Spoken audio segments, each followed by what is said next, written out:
RTCI nous réunit.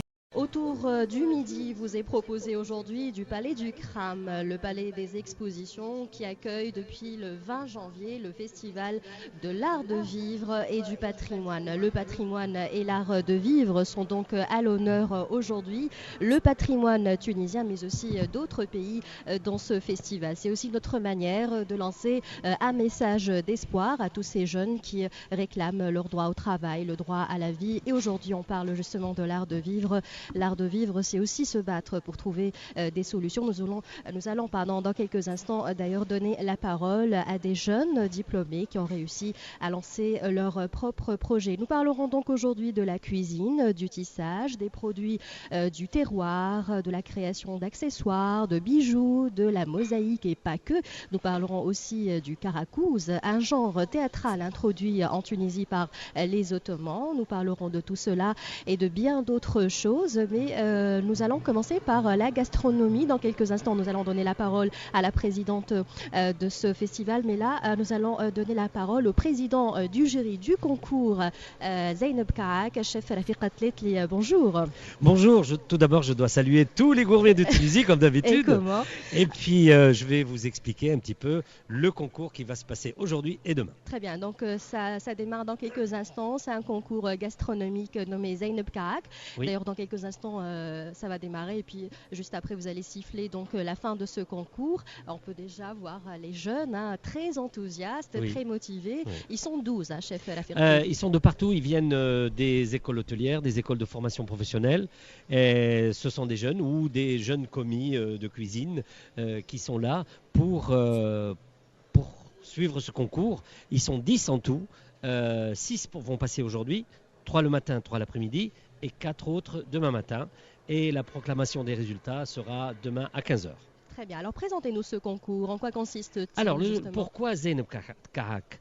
Vous savez que Madame Zeynep Karak, que Dieu la protège, elle a 95 ans. Oui. Et nous sommes allés chez elle et nous l'avons informé que nous allons prendre 3 recettes de son livre Sofra. De Zeynep Karak, qui est depuis les années 80. Un livre référence, quand même. Oui, aussi, un livre référence de la cuisine tunisienne traditionnelle. et plus exactement tunisoise. Oui, voilà. D'accord.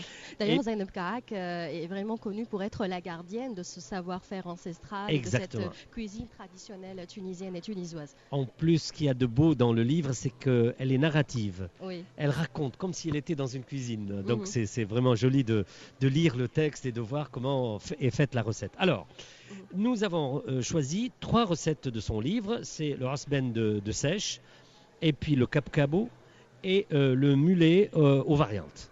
C'est les 3 recettes que nous avons proposées à ces jeunes et chacun a choisi sa recette pour la faire. Nous lui avons procuré la marchandise qu'il faut et il y a ici 4 box munies comme si c'était une cuisine et nous avons déjà donné le coup d'envoi de ce concours. D'accord, Voilà. donc vous êtes le jury d'ailleurs, chef Rafiqa Tletli, Alors, le président le jury, du jury. oui, je suis président du jury et le jury se compose de 5 personnes professionnelles, chefs de cuisine, des restaurateurs et ainsi de suite, pour juger ce concours-là. Alors, nous allons juger sur plusieurs critères. Oui. Et tout d'abord, le goût. Le goût, c'est le plus important, qui est sur 40 points. La fiche technique et l'application de la recette. Est-ce que le jeune a appliqué la recette telle qu'elle soit dans le livre ou pas? Mais quand même, il fait une fiche technique. Parce que la recette est pour 4 personnes et lui, il doit faire ça pour 6 personnes. Donc, est-ce qu'il a suivi la recette et la fiche technique et la marchandise qu'il faut? Bon. Ensuite, le respect de l'horaire. Est-ce qu'il a respecté dans les 2 heures qu'on lui a données pour faire cette recette? Est-ce qu'il les a respectées ou pas? La présentation est très importante dans une assiette. La présentation est très importante. Et bien sûr, l'hygiène et l'organisation. Comment il travaille? Est-ce qu'il travaille proprement ou pas? Est-ce qu'il fait attention à tout ce qu'il y a autour de lui? D'accord. Alors, comment vous avez retenu justement ces 10 candidats, chef Rafiqa Tletli? Vous avez lancé un appel à candidature? On a fait un appel à la candidature dans les écoles hôtelières, dans les écoles de formation professionnelle, dans des restaurants et ainsi de suite. Et puis là, ils sont venus, ils nous ont écrit sur un mail et on les a reçus. Très bien. Alors, le prix consiste en quoi? Ou est-ce que c'est toujours une surprise, chef Lafir Tletli? C'est la surprise. C'est la surprise. On sait qu'il y a un trophée déjà. Oui, un trophée Zainab Karak. Et c'est le docteur Ben Marad qui va vous dire ça plus tard, sûrement. Très bien. D'accord. Eh bien, merci beaucoup, chef Lafir Tletli. On rappelle que ce numéro spécial d'Autour du Midi se poursuit. Donc, je vous laisse rejoindre le jury qui va juger. Donc, il va choisir le lauréat de ce concours, le trophée Zainab Karak, qui rend hommage, rappelons-le, à Zainab Karak, l'auteur du livre La Sofra, un livre qui réunit toutes les recettes de la cuisine traditionnelle tunisienne et tunisoise particulièrement, et un livre qui est également devenu une référence en matière de cuisine tunisoise. Si vous permettez, on communiquera les résultats demain, même par téléphone. On dira qui a gagné ce Impatient concours. En tout cas de connaître. En tout cas, on encourage tous les jeunes parce qu'ils ont tous du talent, absolument. ça c'est sûr. Ils sont motivés, vous ne pouvez pas vous imaginer. D'accord. Alors par rapport aux jeunes, justement, chef Lafir Tletli, est-ce que la cuisine en Tunisie, c'est un métier qui représente des perspectives d'avenir? On voit tous ces jeunes. Eh bien, vous savez, à travers notre association, l'association tunisienne des professionnels de l'art culinaire, nous sommes en train d'encadrer ces jeunes-là et de les intéresser de plus en plus, d'organiser des concours, des trucs comme ça, publics, pour attirer ces jeunes-là à venir travailler ce métier noble, ce métier joli. C'est un art, comme un autre art, l'art de l'art culinaire. Et là, vraiment, on voit de plus en plus de jeunes motivés par ce métier. Vous encouragez justement les jeunes à s'intéresser à ce métier de cuisine. Ça représente, il y a des perspectives d'avenir. Il y a beaucoup de perspectives, on peut monter. Mais ce que je dis aux jeunes, il faut s'instruire avant de commencer ce métier, parce qu'il ne suffit pas d'arriver à la 2e ou 3e année secondaire et puis il dit je veux faire cuisinier. Non, il faut faire le bac. Il faut arriver à un certain niveau culturel pour pouvoir entamer ce métier qui est noble, qui est bien, parce qu'on a besoin d'écrire, on a besoin de calculer, on a besoin de faire beaucoup de choses, et même la comptabilité rentre dans cette affaire-là. L'analyse du produit, l'analyse du coût de la marchandise et plusieurs autres choses pour pouvoir vendre ce produit. Absolument. Voilà. Merci beaucoup, chef Lafir Tletli. Rappelons que ce concours est dans le cadre de la 2e édition du Festival de l'Art du Vivre et du Patrimoine qui a démarré le 20 janvier. Ça se passe au Palais des Expositions du CRAM et ça se poursuit jusqu'au 24 janvier. Plusieurs pays sont représentés d'ailleurs aujourd'hui dans ce palais. Et d'ailleurs, nous allons découvrir l'art de vivre de quelques pays qui sont représentés aujourd'hui, notamment le Maroc et la Turquie. Ça sera dans quelques instants. C'est très beau. Absolument, c'est magnifique. Merci beaucoup, chef Lafir Tletli. On poursuit avec un peu de musique et on se retrouve dans quelques instants. Au Palais des Expositions du CRAM pour cette spéciale Art de vivre et patrimoine. Bienvenue à tous nos auditeurs, à tous ceux qui viennent de se joindre à nous. Nous sommes donc en direct jusqu'à 14h. On parlait gastronomie tout à l'heure. Le concours est d'ailleurs en cours et on connaîtra les lauréats demain. Nous allons parler d'autres secteurs de l'artisanat. Nous parlerons de la création de bijoux, du tissage, puisque tout à l'heure nous recevrons aussi une gardienne de la mémoire et du savoir-faire tunisien, Madame Fatma Samet, qui sera avec nous à partir de 13h. Et puis nous allons vous faire découvrir l'art de vivre d'autres pays, de la Turquie notamment, mais aussi du Maroc. Dans quelques instants, vous saurez tout sur la culture, sur l'art du vivre, sur le patrimoine marocain. Ça serait après Destination Santé qui vous sera présenté dans quelques instants. Restez avec nous. Nous sommes en direct jusqu'à 14h. Bienvenue à tous ceux qui viennent de se joindre à nous. Donc cette spéciale Art de vivre et patrimoine se poursuit. Et là, on vous invite au Maroc, l'un des pays représentés dans ce salon. Hicham Erbey, responsable du stand marocain, est avec nous. Hicham Erbey, bonjour. Bonjour madame. Alors, Hicham Erbey, vous êtes importateur et exportateur d'huile d'argan. Alors ça, c'est le produit phare, on va dire, du Maroc. C'est le produit typiquement marocain, l'huile d'argan. Absolument. D'autant plus que l'huile d'argan est un produit qu'on trouve qu'au Maroc. L'arganier ne pousse qu'au Maroc et donc c'est un produit qui est marocain très connu, par excellence. Absolument, à 100%.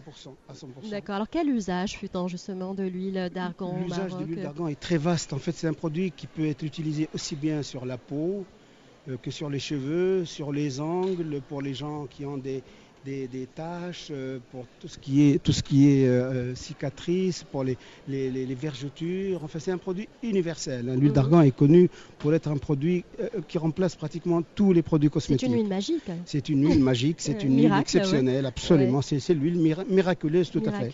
Absolument. Alors, et c'est une huile qui est quand même très demandée, malgré qu'elle soit chère quand même. Absolument. C'est l'huile la plus chère au monde. Ouais. Et ça s'explique parce qu'il faut savoir qu'il faut 40 kilos de noix d'argan pour faire 1 litre d'huile d'argan. Et c'est un produit qui fait vivre en Maroc 2 millions de personnes. Donc dans les arganeries, c'est un produit qui fait vivre 2 millions de personnes.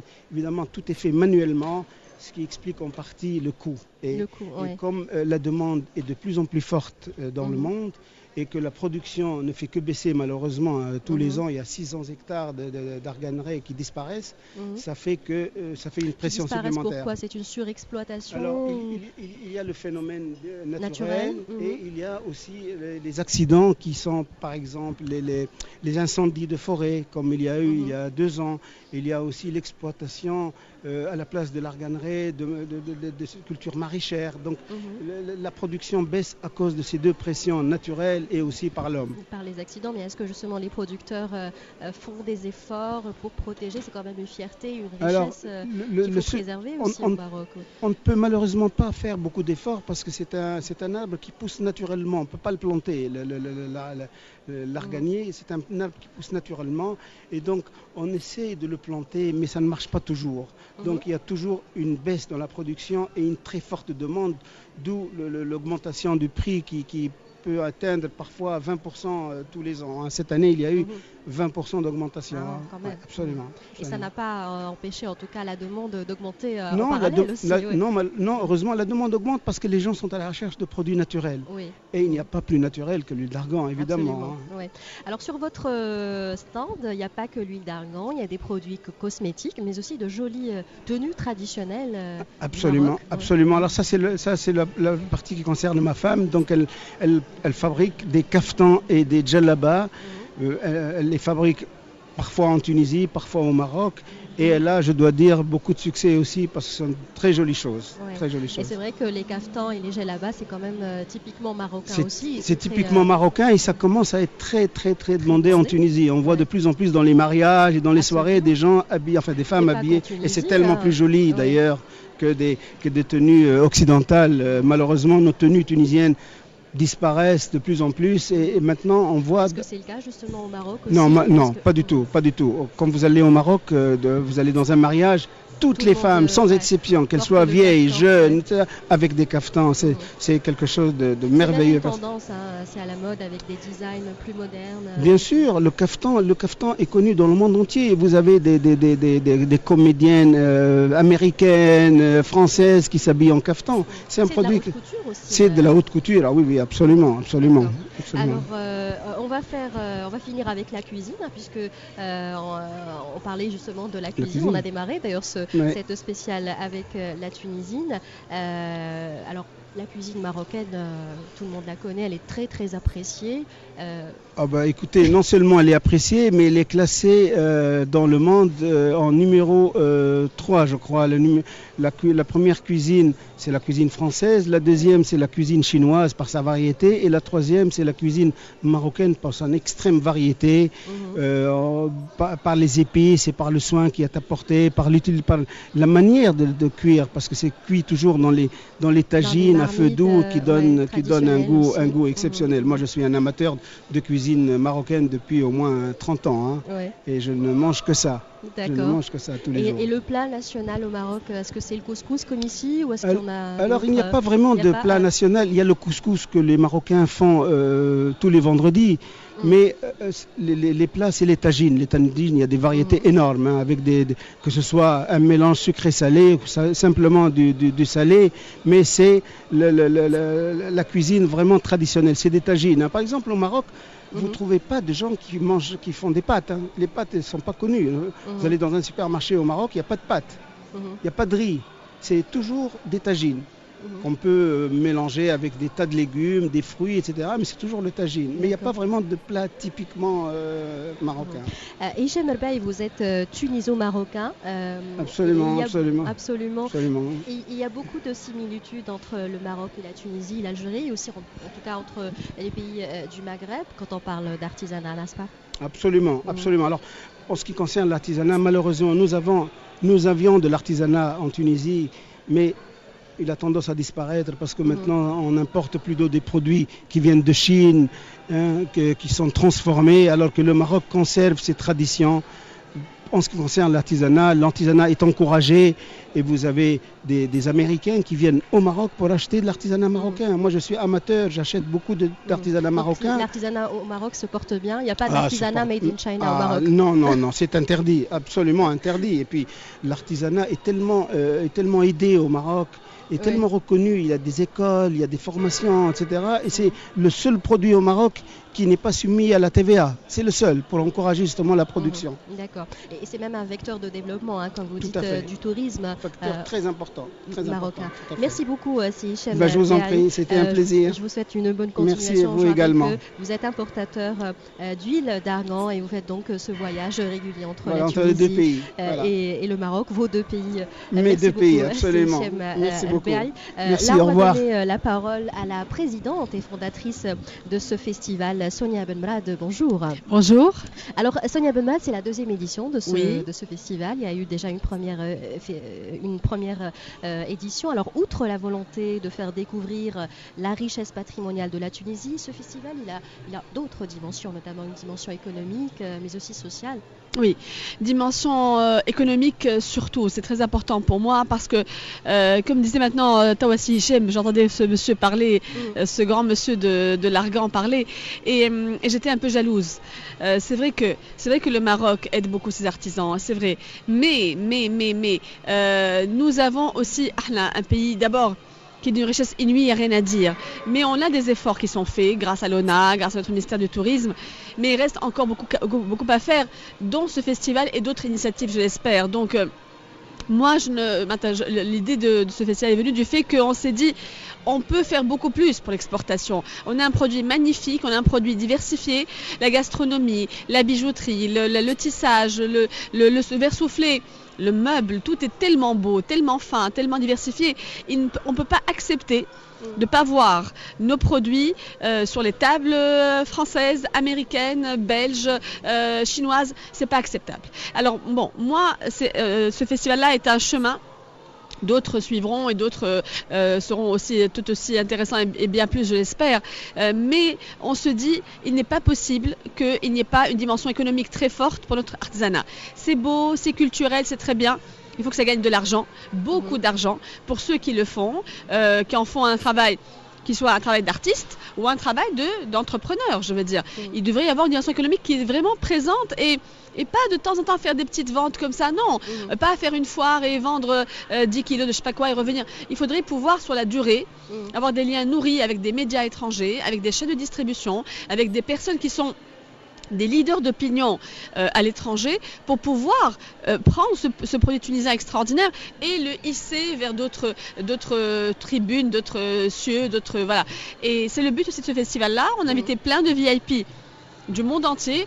La première est la ministre française du Commerce qui est venue spécialement pour l'événement. Le but, c'est que ces gens-là voient ce que nous avons, prennent des cartes de visite, échangent, parlent avec ces gens-là. Après, bien sûr, c'est à chacun des exposants de continuer un peu le chemin, si j'ose dire, de donner l'envie à l'autre, de l'inviter pour une exposition, je sais pas moi, en Iran, en Turquie, en France, une exposition, un espace musée, un je ne sais quoi.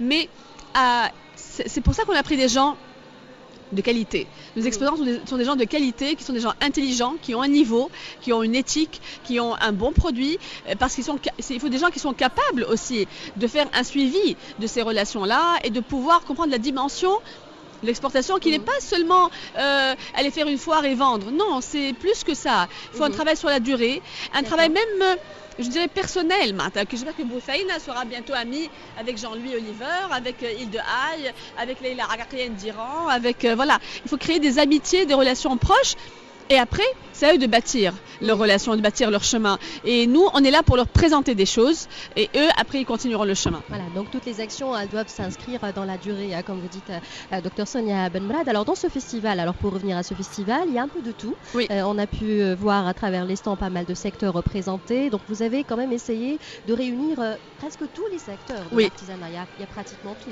Exactement. Oui. Il y a la gastronomie, il y a la broderie, il y a l'hôtel de charme, il y a l'agence de voyage, il y a le verre soufflé, le bijou en argent, la haute couture, les cosmétiques. Oui, il y a un peu de tout. Il y a un peu de tout ce qui est beau, tout ce qui est notre art de vivre, qui est un art de vivre très sophistiqué et qui touche tous les domaines. Voilà, je suis fière de notre prix des jeunes talents Zeynep Karak qui a lieu aujourd'hui. J'invite les gens à venir voir nos jeunes talents qui redoublent d'inventivité pour faire des plats anciens mais avec des touches un peu... Nous sommes en train de voir d'ailleurs, ils sont très enthousiastes. Des jeunes très enthousiastes avec des grands chefs, un chef français qui est venu de France pour le concours, c'est monsieur Jean-Louis Oliver qui est un grand chef de l'académie qui est venu pour nous, le grand chef algérien de la chaîne Benna qui est venu aussi pour le concours, et nos jeunes talents qui ont été donc choisis, sélectionnés avec nos plus grands chefs tunisiens et qui vont nous faire des recettes du patrimoine de Sofra de Zeynep Karak. Donc voilà, parce qu'on aimerait vraiment que notre cuisine, on la retrouve aussi à Paris, à Bruxelles, à Taïwan, à Séoul. Pourquoi est-ce qu'on ne trouve pas cette cuisine-là dans d'autres pays du monde? Ce n'est pas acceptable. La cuisine, elle aide aussi à faire connaître un pays. Enfin, pour moi, la cuisine, vous savez, il n'y a pas une chose qui unit les gens plus qu'un bon plat. Quand c'est bon, quoi. On ne cherche pas ni d'où ça vient, ni ce que ça coûte, ni c'est bon et c'est un moment de partage et d'émotion. C'est un élément universel de partage et on devrait travailler plus sur ça en Tunisie parce qu'on a beaucoup à donner et à montrer par rapport à ça. Oui. Alors ce festival, justement, Sonia Benmrad, il a une dimension internationale aussi puisque vous ne mettez pas en valeur uniquement l'art de vivre tunisien qui est très important, mais il y a d'autres pays qui sont représentés. Oui. Alors parlez-nous justement des pays qui sont représentés. Je parlerai de l'espace Turquie par exemple. On a un extraordinaire espace Turquie. L'ambassade de Turquie a invité donc 11 grands artistes turcs emblématiques de la calligraphie turque, du karakouz, donc ce qu'avait le karakouz, le garagoz comme ils le disent, les fameuses marionnettes typiques de Turquie. Il y a un spectacle de peinture sur l'eau, il y a des céramistes, il y a des chanteurs, donc la musique ancienne turque qui est représentée. C'est un stand extraordinaire, donc j'invite les gens à venir découvrir la culture turque. Il y a le stand France, le stand Italie, le stand Algérie, le stand Iran qui est magnifique. Le but, c'est aussi, nous, on a toujours été un pays d'ouverture et on va continuer à l'être. On est un pays qui veut s'inspirer des autres, échanger avec les autres et comme ça, on sera encore plus grand et encore plus performant. On n'est pas un pays fermé. On ne l'a jamais été, on ne le sera jamais. Merci beaucoup, Dr Sonia Benmrad. Je rappelle que vous êtes la présidente et la fondatrice de ce festival qui se poursuit jusqu'au 24 janvier. Jusqu'à dimanche. Jusqu'à dimanche. Donc demain, il y aura la proclamation des résultats de ce concours. Oui, du trophée. Demain sera à 15h, la grande remise de trophée gastronomie, donc Zeynep Karak. J'invite les gens à venir suivre donc, et le concours et les résultats. Et après, ça continuera encore. D'autres surprises nous attendent sur les stands. Super, merci beaucoup. Alors, on vous souhaite une bonne continuation dans quelques instants. Alors nous allons parler aussi de la création de bijoux, de la mosaïque. Nous allons parler aussi du karakouz puisque nous allons inviter justement nos amis de l'ambassade de la Turquie et de beaucoup d'autres choses. Mais là, nous allons donner la parole à une autre participante à ce festival. Alors, tout à fait. Vous présentez justement Alors, je suis Bouthaïna Trabelsi-Bouraoui. Je suis créatrice de bijoux. De la griffe Hamaset Faneya et j'expose pour une première fois au Festival de l'Art de Vivre et du Patrimoine. D'accord, alors qu'est-ce qui vous plaît tant justement dans la création de bijoux et qu'est-ce qui vous a amené dans cette aventure, si j'ose dire? Au fait, moi, dès le départ, j'adore l'art. Dans toutes ses formes. Donc c'est de l'art pour vous. C'est de l'art. Oui. C'est principalement de l'art et ça restera de l'art. Cela dit, j'ai un penchant pour les bijoux, ça c'est vrai. Et j'ai choisi d'utiliser comme métal l'argent parce que c'est un produit noble, c'est une matière noble. tout en utilisant les pierres semi-précieuses, les perles d'eau douce, la pâte d'ambre. Et comment vous créez justement les designs? Est-ce que c'est une inspiration qui vous vient ou alors ce sont des choses que vous faites sur commande? Tout à fait. Nous, on est spécialisés dans l'ethnique revisitée. Donc, on s'inspire principalement de notre patrimoine tunisien, maghrébin. On a tellement de similitudes, au fait. Et par la suite, on revisite le modèle. On change le modèle des fois complètement, tout en laissant rien qu'une petite touche, pour que ça soit plus moderne, plus fin, plus accessible aux étrangers et que ça soit exportable. Que ce soit pratique aussi. Hein, ah oui, tout à fait. Donc on a des modèles pratiques, fins pour tous les jours, mais on a aussi des modèles assez composés, élaborés pour les soirées. Voilà, on fait principalement les pièces uniques, les éditions limitées, et on travaille par thème. C'est des collections, tout dépend de la tendance de l'année. D'accord. Voilà. Et votre formation de base j'ai une maîtrise en langue anglaise, rien à voir. Rien à voir. Alors comment vous avez débarqué justement? C'est juste la passion qui vous a fait que vous avez suivi ce chemin? Au fait, j'ai vécu dans le monde de textile déjà toute petite, vu le travail de mon papa, quoi. Ouais. Et ça vous a donné envie de poursuivre? Tout à fait. J'adore les couleurs, j'adore tout ce qui est beau. Et c'est ce qui a fait qu'un beau jour, on a une artisanat et un patrimoine très très riche. Donc pourquoi ne pas en profiter? Absolument. Merci beaucoup. Merci à vous. Boutaïda, je vous souhaite une bonne continuation, beaucoup de succès et beaucoup de belles choses. Merci. Allez, on va poursuivre en musique. C'est jusqu'au flash de midi. On se retrouve juste après pour la deuxième partie de cette émission spéciale autour de Midi spécial Art de vivre et patrimoine. Restez avec nous.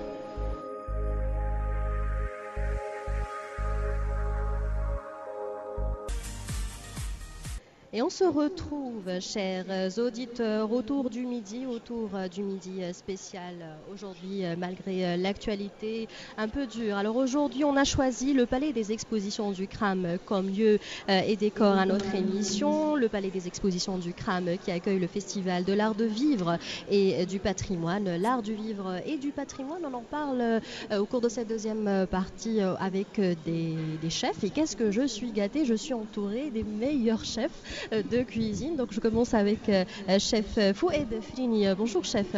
Bonjour. Alors en ce moment même il y a le concours gastronomique, on en parlait tout à l'heure avec chef Rafiq Tleti. Alors ça se déroule plutôt dans de bonnes conditions, hein. Ils sont tous beaux, jeunes, très talentueux aussi, ces 10 jeunes. Absolument. Écoutez, pour rendre hommage à une grande dame, Madame Zeynep Karak, que de mieux que de lui organiser un trophée à son honneur et à son nom. Et donc c'est ce qui a été fait avec 4 associations qui se présenteront, qui sont toutes là, des associations de chefs, aussi bien tunisiennes que étrangères. Elles vont toutes se présenter. Et donc nous avons eu ce plaisir et cet honneur d'organiser ce concours pour les jeunes talents âgés de moins de 27 ans. Et là, on a ouvert la porte pour tous les jeunes, c'est-à-dire aussi bien les élèves étudiants que les professionnels et même les amateurs. Okay, et là, donc, on a 10 jeunes qui sont en compétition en concours. Ce matin, ils sont là en direct, vous les voyez. On a 3 jeunes. Cet après-midi, il y aura 3 jeunes aussi. Le concours dure 2 heures. D'accord, donc, deuxième groupe, 6 jeunes. Et demain, on aura 4 jeunes sur donc, ce thème-là. Et le thème choisi est le poisson. D'accord. Et donc ils ont choisi chacun une recette de Zeynep Karak. Voilà, donc on souhaite en tout cas bon courage à tous ces jeunes qui sont en pleine préparation de leur recette. On va donner la parole, si vous nous présentiez, alors chef Foued Frini, les autres membres du jury, alors qu'un jury international, hein, c'est pas... Tout à fait, tout à fait. Alors j'ai commencé par, on va dire, par association. Donc je vous présente Siazdine Sheip, qui est le président de l'Association mondiale de gastronomie. Et c'est lui qui va prendre la parole maintenant. Très bien. Alors Siazdine Sheip, bonjour. Bonjour. Alors ça s'est passé plutôt comment ce matin avec ces jeunes? Voilà, ça se passe très bien. C'est magnifique de voir tous ces talents là préparer des plats comme vient de dire notre confrère Foued. Tout ça, c'est pour mettre en valeur les produits du terroir. Revenir à cette chère dame qui nous a quand même, depuis un certain temps, mis en place des plats succulents qui touchent un peu à nos racines. Nos racines, vous savez, la Tunisie, c'est 3000 ans d'histoire. C'est une cuisine de terre et mer. Et ce sont des bases on ne peut pas jamais les dénier. Et voilà, ce matin, on se réunit tout ce beau monde. On est là pour mettre en valeur cette cuisine. D'accord. Ça a très bien commencé et ça va continuer. Super. Alors on continue notre tour de table. Oui, enfin tout a été dit, c'est vrai, mais en tout cas vous pouvez vous présenter. Problème. Allez-y, il va se présenter lui-même. Allez, merci. Président du club international Toque Blanche Tunisie, Kadeshi Abdelazer. Oui, ok, super. Donc ça s'est plutôt bien passé. Alors comment vous avez trouvé ces jeunes justement C'était très bien, beaucoup de talent. Merci beaucoup, chef. Alors on va donner la parole à monsieur Jean-Louis Oliver. Donc ce jury, il est vraiment international. On a pas de toutes les nationalités, mais il y a quand même d'autres nationalités, la France et l'Algérie. Nous sont notamment présents dans ce jury. Monsieur Oliver, bonjour. C'est absolument extraordinaire parce que moi je viens ici tout à fait invité par l'association, les associations, et pas l'organisation, mais déjà, il y a un concours, ressentez un petit peu les odeurs qui peuvent y avoir ici, c'est absolument merveilleux. Mais je dois vous dire que sous le signe de l'amitié, eh bien, nous sommes venus un petit peu supporter tous les grands chefs qui sont là présents pour que ces manifestations puissent se dérouler de façon merveilleuse. Voilà, je laisse la parole à d'autres. Merci à tous. Je me présente, Boujil Ben Mohamed, formateur conseiller culinaire. Donc je représente les 4 chaînes, les 4 associations. Je suis fondateur parmi les 4 chaînes. Donc je suis désigné comme membre du jury pour évaluer les jeunes talents. Je suis très heureux de connaître le monde des cuisiniers.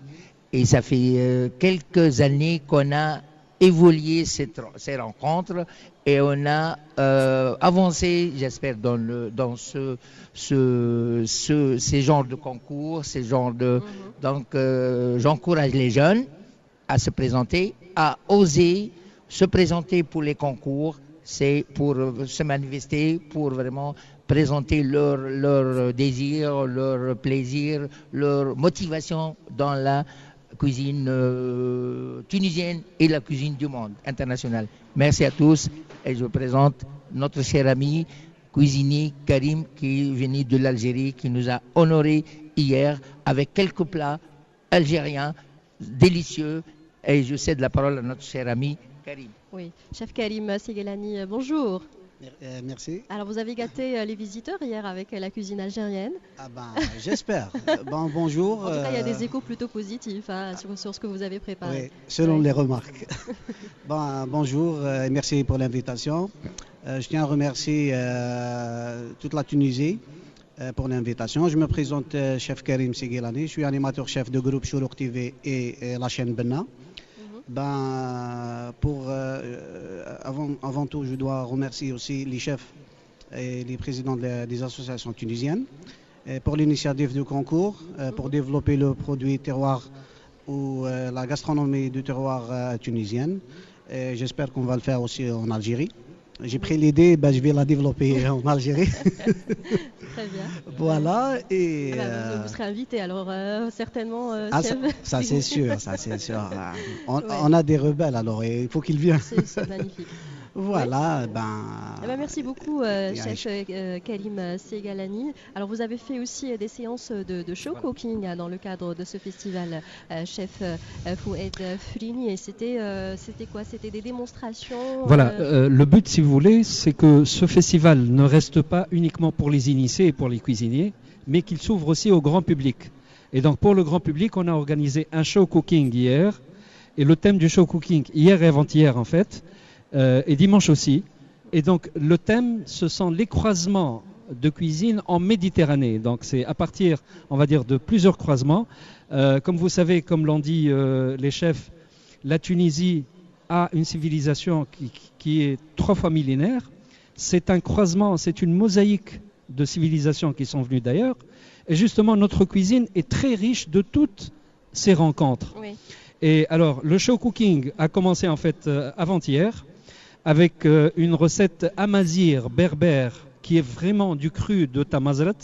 Ce sont les krabiz, donc c'est moi-même qui ai importé cette recette.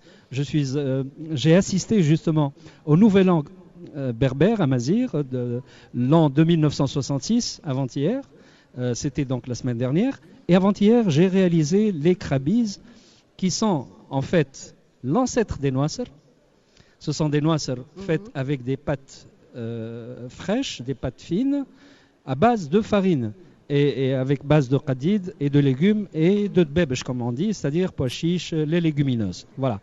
Alors, hier, le show cooking s'est poursuivi avec une recette de chef Karim qui est là, qui est charchoucha.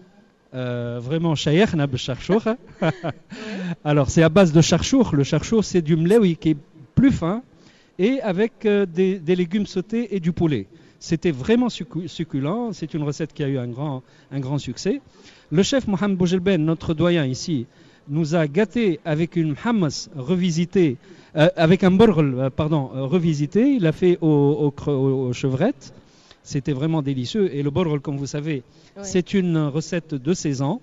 On a eu aussi une chef italienne, Francesca Paoli, qui nous a préparé des rigatoni al basilico di mare. Donc ce sont de grosses penne au basilic de la mer. Et aussi on a eu le chef Rafiq Tlelki, notre président, qui a préparé une marmouma. C'est une recette familiale. Ah oui, marmouma, super facile. Parce que là, ce que vous faites, vous allez couper des tomates, des poivrons, de l'ail, d'accord? Vous les faites revenir un petit peu dans l'huile, vous couvrez, d'accord? Et lorsque c'est arrivé à une cuisson optimale, il ne faut pas que ça soit trop cuit, hein.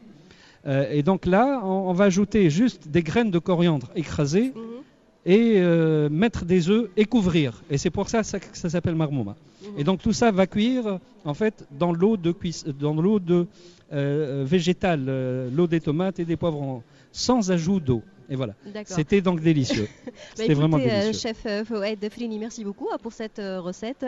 Et on va vous laisser rejoindre le reste de l'équipe. Vous avez beaucoup de travail à faire pour évaluer justement ces candidats qui sont en pleine préparation dans ce concours. Merci beaucoup, messieurs, d'avoir été des nôtres. On vous souhaite beaucoup de courage et bonne continuation. Merci à vous. Et nous sommes donc toujours au Palais du Cram dans le cadre de ce festival de l'art de vivre et du patrimoine. On parle donc de l'artisanat, du patrimoine, de l'art de vivre. Là, nous allons donner la parole à une jeune femme. Elle s'appelle Thoraya Borsida. Elle, alors plutôt son créneau, c'est la mosaïque. Thoraya, bonjour. Bonjour. Bonjour à tous les auditeurs de RTCI et à toute l'équipe technique. Effectivement, donc là on parlait de mosaïque culinaire et là on va parler de la mosaïque en pierre. Donc comme vous savez, ça fait partie de notre patrimoine. Oui. C'est vrai que la mosaïque, la Tunisie, elle est connue par ses mosaïques. Et nous avons au Musée national du Bardo la plus importante collection de mosaïques au monde. Alors parlez-nous de votre parcours. Qu'est-ce qui vous a amené justement dans cette aventure? Oui, vous avez eu une formation particulière? Tout à fait. Donc en fait, moi je suis architecte. Et mon mari qui est artisan mosaïste, il fait l'art de la pierre. Et c'est un amoureux de la pierre, donc en fait on s'est dit que la Tunisie nous offre une variété de couleurs et de pierres naturelles et il fallait trouver un moyen de transmettre justement et de partager ça avec tout le monde, nos amis étrangers. Et comment faire justement de notre mosaïque un objet artisanal qui peut se transmettre à travers les générations. Parce que de la mosaïque en tapis de sol, en fresque murale, on a quand même développé des bijoux en argent où on peut trouver des fragments de nos tableaux du musée du Bardo, d'un fragment des fresques qui se trouvent à Sousse, un peu partout. C'est un art décoratif par excellence. C'est un art décoratif, la mosaïque, la pierre et les couleurs qu'on retrouve dans la nature on peut en faire en fait des présents qu'on peut transporter avec nous un peu dans le monde en fait. Très bien. Alors justement, Touraya Bouassida, vous avez participé à plusieurs foires et manifestations avec vos produits, entre autres à l'exposition Dar Kamila, une exposition organisée par l'Institut français de Tunisie à Dar Kamila, la résidence de l'ambassadeur de France en Tunisie. Alors nous avons avec nous Yvan Berthoud, l'attaché culturel de l'Institut français de Tunisie. Bonjour. Comment allez-vous ? Alors, cette exposition Dar Kamila, elle a eu lieu à 2 reprises à la résidence de l'ambassadeur de France de Tunisie. Alors, parlez-nous justement de cette exposition. C'était dans quel objectif ? Ça s'est passé comment, justement ? Oui, enfin, il y a eu ces 2 éditions Dar Kamila, mais il y a presque une tradition à l'ambassade de France, à l'Institut français, depuis quelques années, de ces projets au carrefour, disons, artisanat et design. Il y a eu, avant ça, alors je crois que c'était 2009, une opération qui avait été menée qui s'appelait la collection, qui avait consisté, un petit peu comme Dar Kamila, à faire apparaître des objets artisanaux, mais avec une vision, disons, avec l'ambition de renouveler les formes, ce qui vient d'être décrit sur la mosaïque, micro-mosaïque, c'est le cas. Et cette première expérience, je crois que c'était la première vraiment significative en 2009, a effectivement été reprise en 2012, 13, je ne sais plus, et puis l'an passé, avec ce label Dar Kamila, qui est effectivement le nom de la résidence de l'ambassadeur de France. Et alors ce choix justement du lieu, c'est pas indifférent, hein. Donc c'est un véritable bijou de l'architecture tunisienne, Dar Kamila. Oui, absolument. C'est une demeure absolument splendide en elle-même. Elle est riche d'un vocabulaire très complet qu'on retrouve dans toutes les maisons de l'époque bellicale. Ici, la céramique, les boiseries, les plafonds peints, etc. Le site est en soi effectivement optimal pour ce type de projet, et on occupait un espace qui est le Café Mort, qui est une pièce voûtée, elle-même très très belle.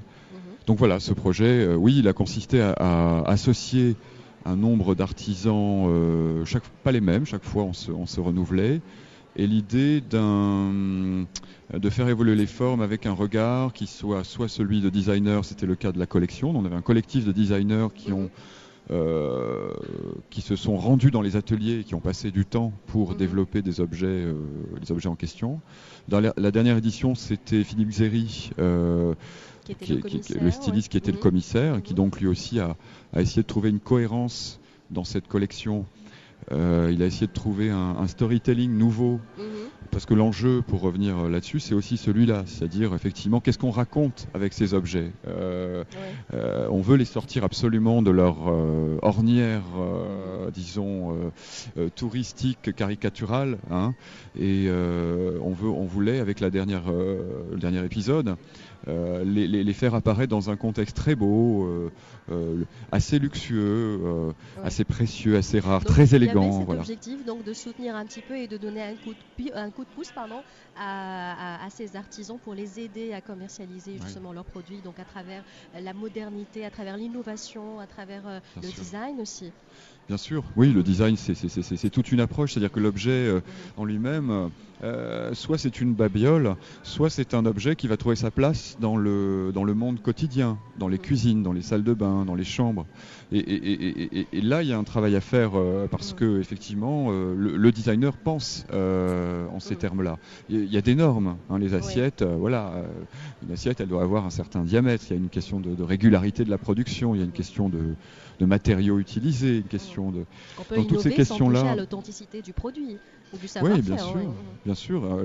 L'innovation, elle repose toujours de toute façon sur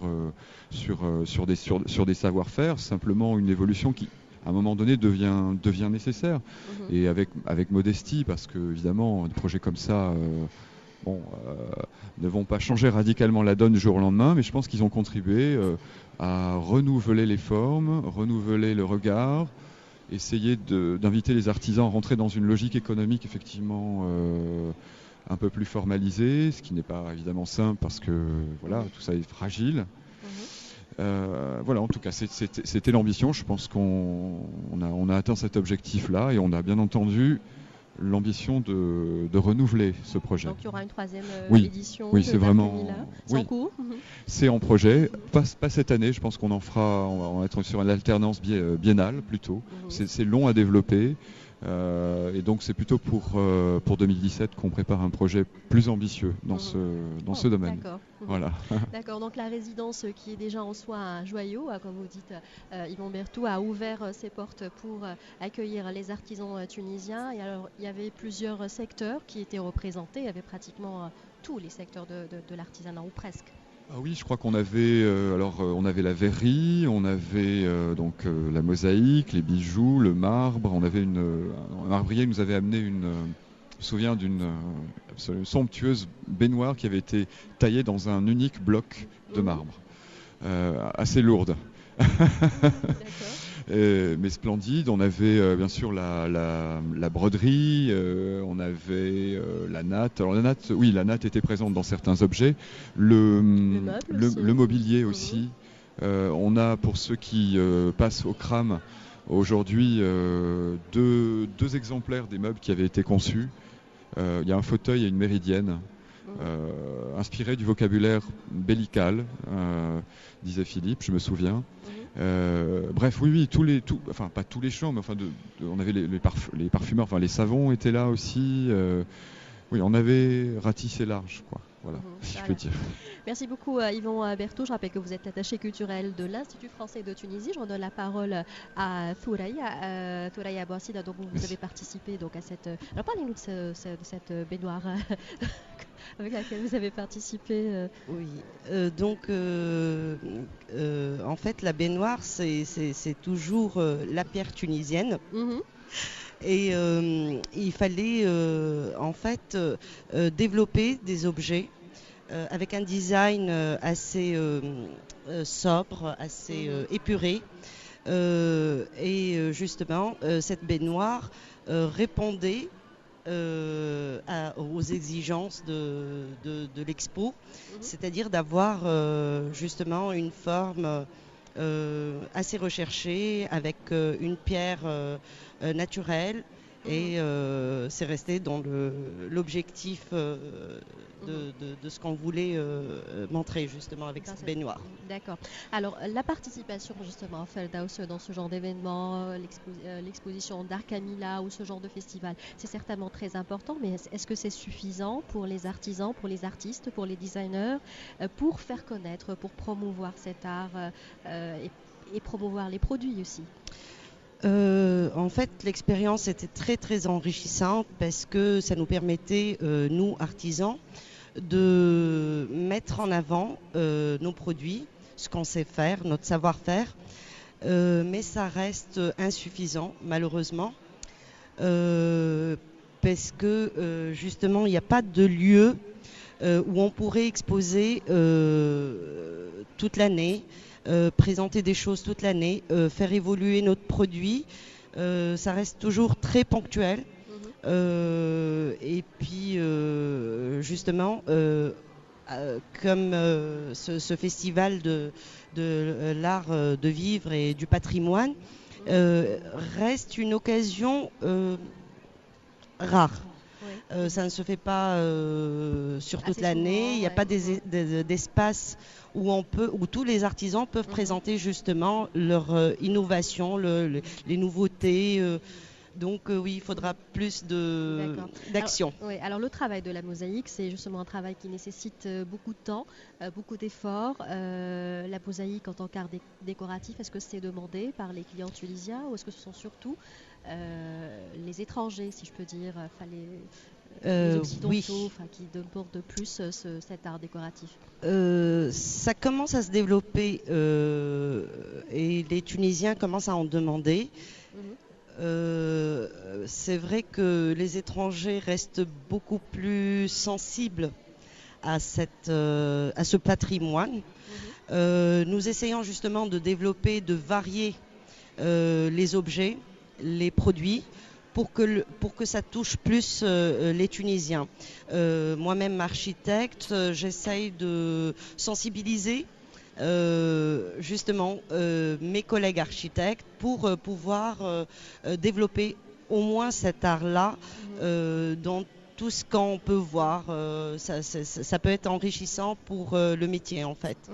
Et alors vos principales difficultés aujourd'hui, c'est quoi dans ce secteur, dans ce milieu ça reste la commercialisation du produit Ça reste la commercialisation parce qu'un artisan, comme vous le savez, par exemple, par rapport à la mosaïque, il faut un temps énorme pour produire un produit, pour produire un objet en fait, une petite mosaïque, une petite fresque.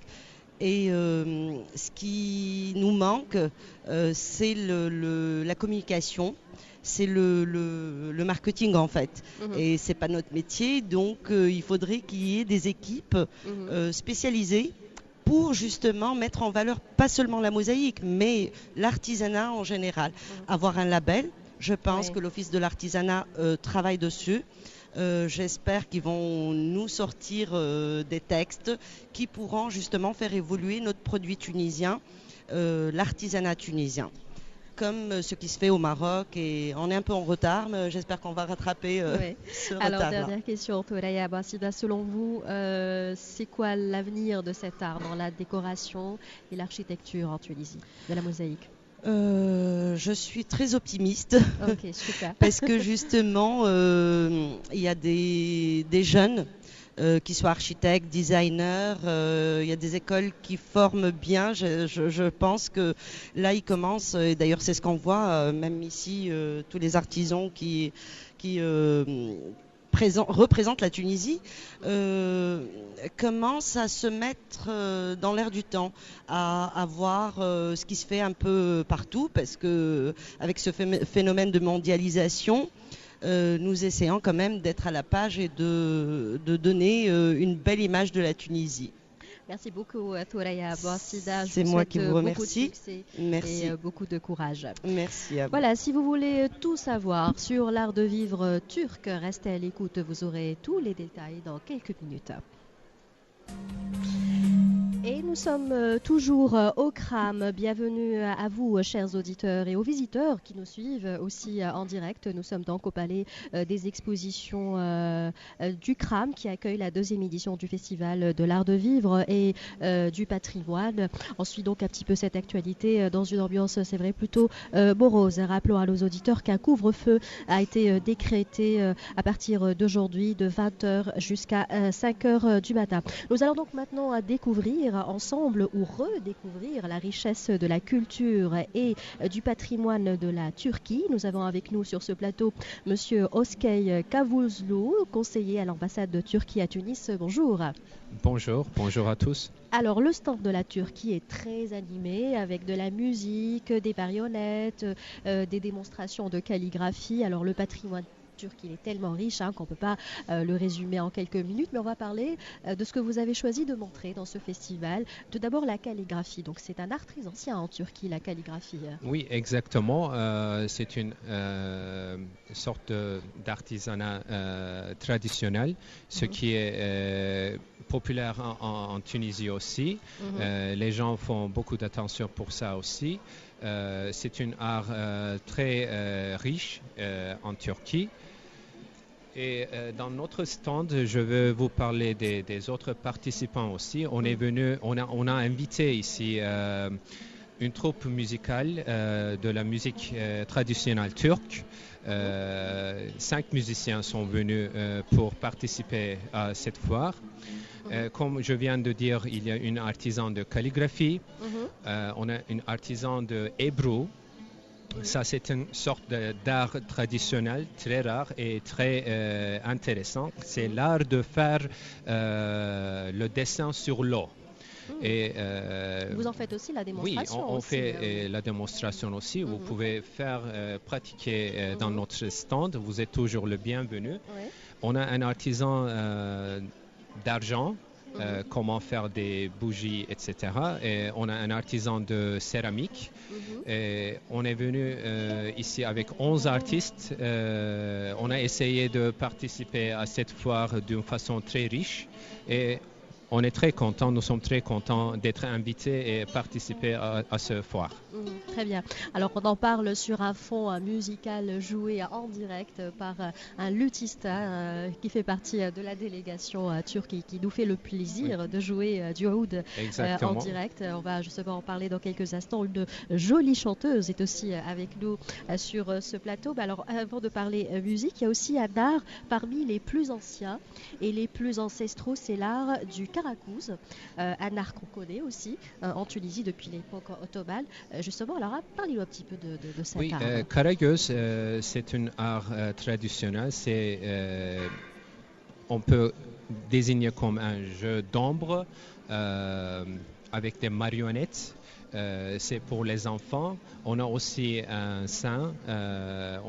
On fait des démonstrations et c'est assez intéressant. Avant la télé, c'était très populaire dans notre pays et on essaie de faire vivre cette tradition, même en Turquie, même à l'étranger, pendant des festivals comme ça.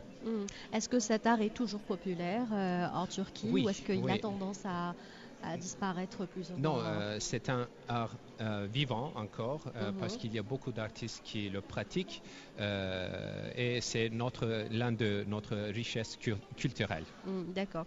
Et est-ce qu'il y a des personnages connus, des marionnettes gravées dans la mémoire des Turcs aujourd'hui? Des marionnettes célèbres, enfin c'est Karagöz et Hacivat, ce sont des marionnettes.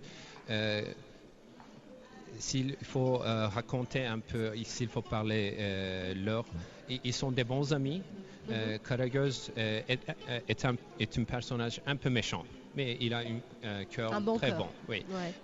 Hacivat, il est très gentil. Ils sont des bons amis, mais chaque fois qu'ils parlent, Karagöz ne comprend pas très bien ce qu'il dit et ils disputent tout le temps d'une façon très comique. D'accord, très bien. Alors on va terminer avec la musique, Monsieur Kavuzlu, la musique traditionnelle turque, la musique ottomane, qui est très belle. Mais est-ce que c'est une musique qui se joue toujours, la musique traditionnelle, ou est-ce que c'est une musique en voie de disparition? Non, c'est toujours très populaire en Turquie.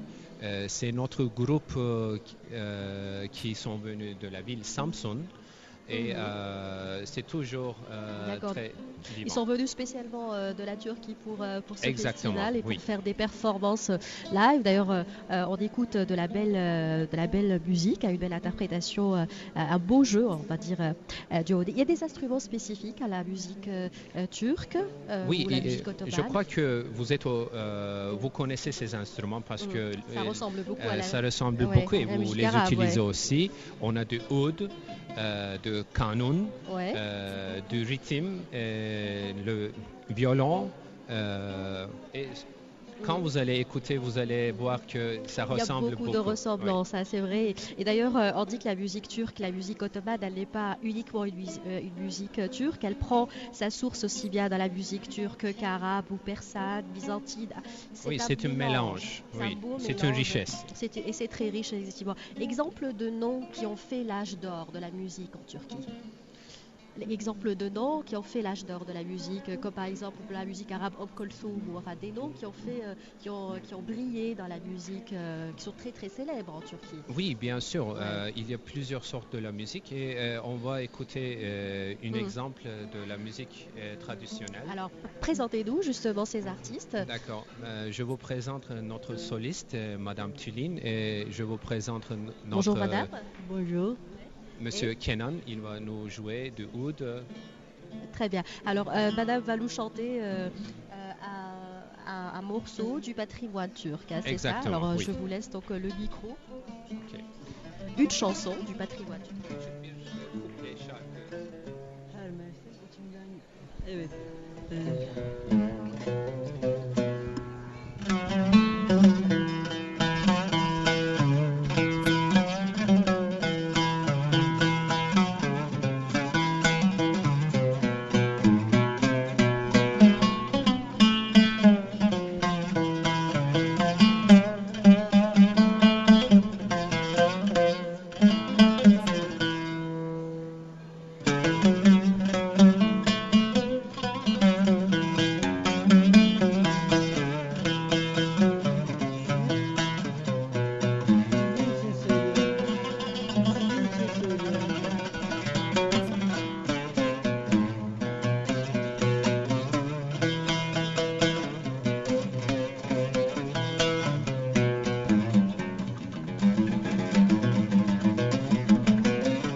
gelir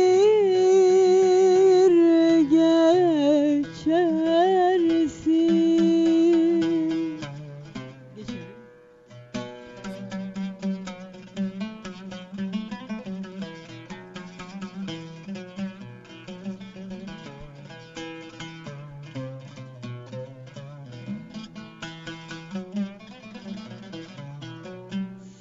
Sen vefasız yolcu, kalbim, kalbim, kalbim viran edersin.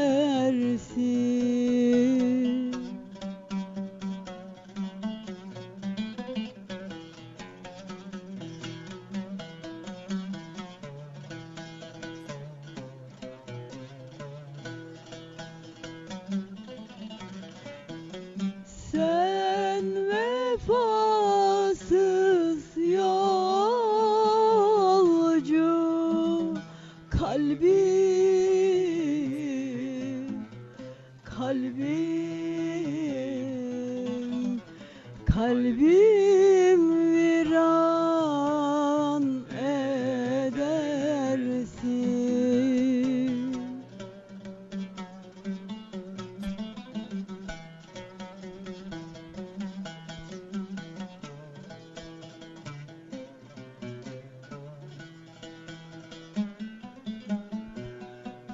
Merhaba demeden elveda, elveda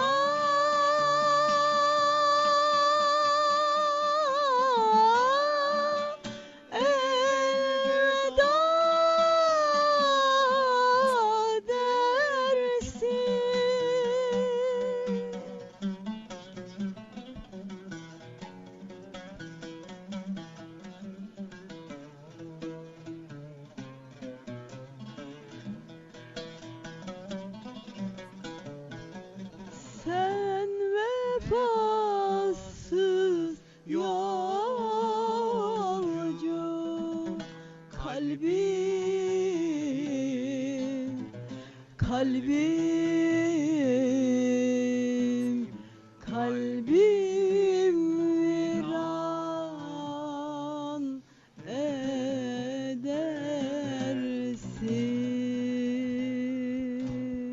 Bravo, c'est magnifique, une très belle interprétation live de la chanteuse qu'on va rappeler le nom.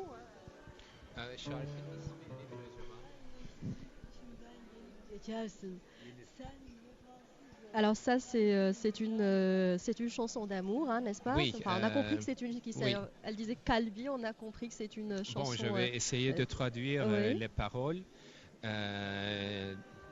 Chaque été, tu vas et tu parles de mon cœur et tu es une voyageur et tu restes dans mon cœur et tu dis au revoir sans dire bonjour et tu as toujours le place dans mon cœur. Très bien, voilà, donc c'est un beau message d'amour et de paix que nous lançons à travers les ondes de RTCI. C'était magnifique, merci beaucoup à Monsieur Oskay Kavuzlu de l'ambassade de Turquie de Tunis. Merci beaucoup à Madame et Monsieur à notre luthiste très talentueux qui vient de nous Monsieur interpréter. Kenan et notre Monsieur soliste, Kenan, notre Madame soliste.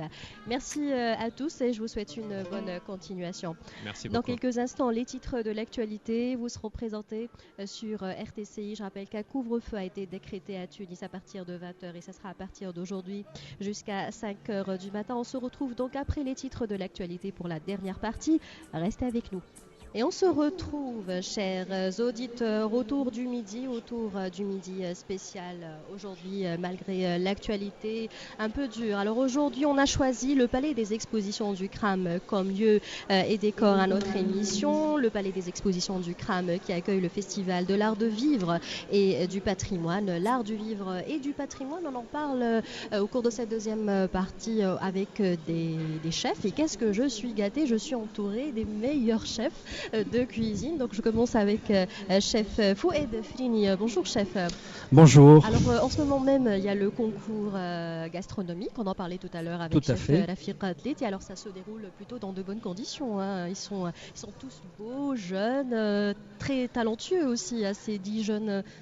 Absolument. Écoutez, pour rendre hommage à une grande dame, Madame Zeynep Karak, que de mieux que de lui organiser un trophée à son honneur et à son nom. Et donc c'est ce qui a été fait avec 4 associations qui se présenteront, qui sont toutes là, des associations de chefs, aussi bien tunisiennes que étrangères. Elles vont toutes se présenter. Et donc nous avons eu ce plaisir et cet honneur d'organiser ce concours pour les jeunes talents âgés de moins de 27 ans. Et là, on a ouvert la porte pour tous les jeunes, c'est-à-dire aussi bien les élèves étudiants que les professionnels et même les amateurs. Okay, et là, donc, on a 10 jeunes qui sont en compétition en concours. Ce matin, ils sont là en direct, vous les voyez. On a 3 jeunes. Cet après-midi, il y aura 3 jeunes aussi. Le concours dure 2 heures. D'accord, donc, deuxième groupe, 6 jeunes. Et demain, on aura 4 jeunes sur donc, ce thème-là. Et le thème choisi est le poisson. D'accord. Et donc, ils ont choisi chacun une recette de Zeynep Karak. Voilà, donc on souhaite en tout cas bon courage à tous ces jeunes qui sont en pleine préparation de leur recette. On va donner la parole, si vous nous présentiez, alors chef Foued Frini, les autres membres du jury, alors qu'un jury international, hein, c'est pas... Tout à fait, tout à fait. Alors, j'ai commencé par, on va dire, par association. Donc, je vous présente Siazdine Sheip, qui est le président de l'Association mondiale de gastronomie. Et c'est lui qui va prendre la parole maintenant. Très bien. Alors, Siazdine Sheip, bonjour. Bonjour. Alors, ça s'est passé plutôt comment ce matin avec ces jeunes? Voilà, ça se passe très bien. C'est magnifique de voir tous ces talents là préparer des plats comme vient de dire notre confrère Foued. Tout ça, c'est pour mettre en valeur les produits du terroir. Revenir à cette chère dame qui nous a quand même, depuis un certain temps, mis en place des plats succulents qui touchent un peu à nos racines. Nos racines, vous savez, la Tunisie, c'est 3000 ans d'histoire. C'est une cuisine de terre et mer et ce sont des bases on ne peut pas jamais les dénier. Et voilà, ce matin, on se réunit tout ce beau monde. On est là pour mettre en valeur cette cuisine. D'accord. Et cuisine, ça a très bien commencé et ça va continuer. Super. Alors on continue notre tour de table. Oui, enfin tout a été dit, c'est vrai, mais en tout cas vous pouvez vous présenter. Problème. Allez-y, il va se présenter lui-même. Allez, merci. Je suis président du club international Toque Blanche Tunisie, Kadeshi Abdelazer. Oui, ok, super. Donc ça s'est plutôt bien passé. Alors comment vous avez trouvé ces jeunes justement? C'était très bien, beaucoup de talent. Merci beaucoup chef. Alors on va donner la parole à monsieur Jean-Louis Oliver. Donc ce jury, il est vraiment international. On a pas de toutes les nationalités, mais il y a quand même d'autres nationalités, la France et l'Algérie. Nous sommes notamment présents dans ce jury. Monsieur Oliver, bonjour. C'est absolument extraordinaire parce que moi je viens ici tout à fait invité par l'association, les associations, et pas l'organisation, mais déjà, il y a un concours, ressentez un petit peu les odeurs qui peuvent y avoir ici, c'est absolument merveilleux. Mais je dois vous dire que sous le signe de l'amitié, eh bien, nous sommes venus un petit peu supporter tous les grands chefs qui sont là présents pour que ces manifestations puissent se dérouler de façon merveilleuse. Voilà, je laisse la parole à d'autres. Merci à tous. Je me présente, Boujil Ben Mohamed, formateur conseiller culinaire. Donc je représente les 4 chaînes, les 4 associations. Je suis fondateur parmi les 4 chaînes. Donc je suis désigné comme membre du jury pour évaluer les jeunes talents. Je suis très heureux de connaître le monde des cuisiniers. Et ça fait quelques années qu'on a évolué ces rencontres et on a avancé, j'espère, dans ces genres de concours, Donc, j'encourage les jeunes à se présenter, à oser se présenter pour les concours. C'est pour se manifester, pour vraiment présenter leur désir, leur plaisir, leur motivation dans la cuisine tunisienne et la cuisine du monde internationale. Merci à tous et je vous présente notre cher ami cuisinier Karim qui est venu de l'Algérie, qui nous a honorés hier avec quelques plats algériens délicieux. Et je cède la parole à notre cher ami Karim. Oui, chef Karim Segelani, bonjour. Merci. Alors vous avez gâté les visiteurs hier avec la cuisine algérienne. Ah ben, j'espère. Bonjour. En tout cas, il y a des échos plutôt positifs sur ce que vous avez préparé. Oui, selon les remarques. Bonjour et merci pour l'invitation. Je tiens à remercier toute la Tunisie pour l'invitation. Je me présente chef Karim Segelani. Je suis animateur chef de groupe Chourouk TV et la chaîne Benna. Avant tout, je dois remercier aussi les chefs et les présidents des associations tunisiennes pour l'initiative du concours pour développer le produit terroir ou la gastronomie du terroir tunisienne. J'espère qu'on va le faire aussi en Algérie. J'ai pris l'idée, je vais la développer en Algérie. Très bien. Voilà. Et, vous serez invité alors certainement. Ça c'est sûr, ça c'est sûr. On a des rebelles alors et il faut qu'ils viennent. C'est magnifique.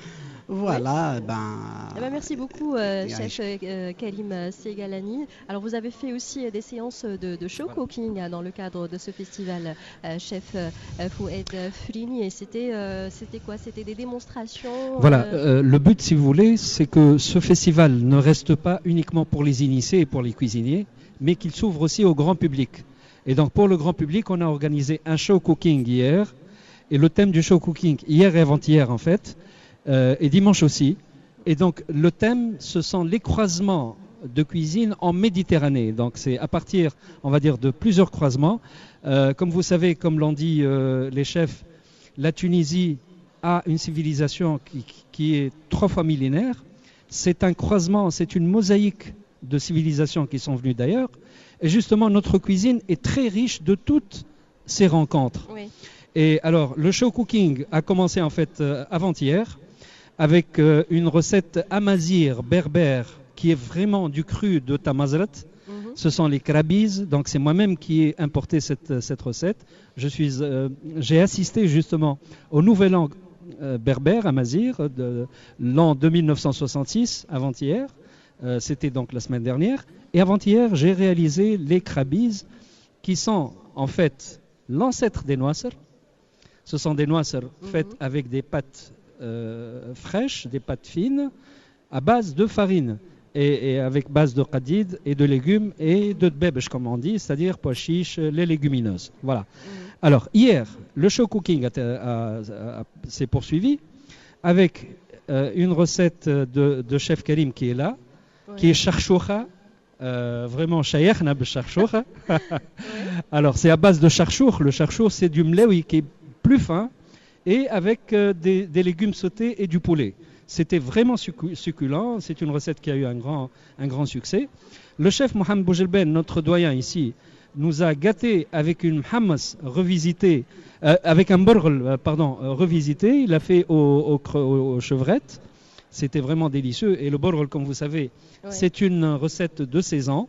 On a eu aussi une chef italienne, Francesca Paoli, qui nous a préparé des rigatoni al basilico di mare. Donc ce sont de grosses penne au basilic de la mer.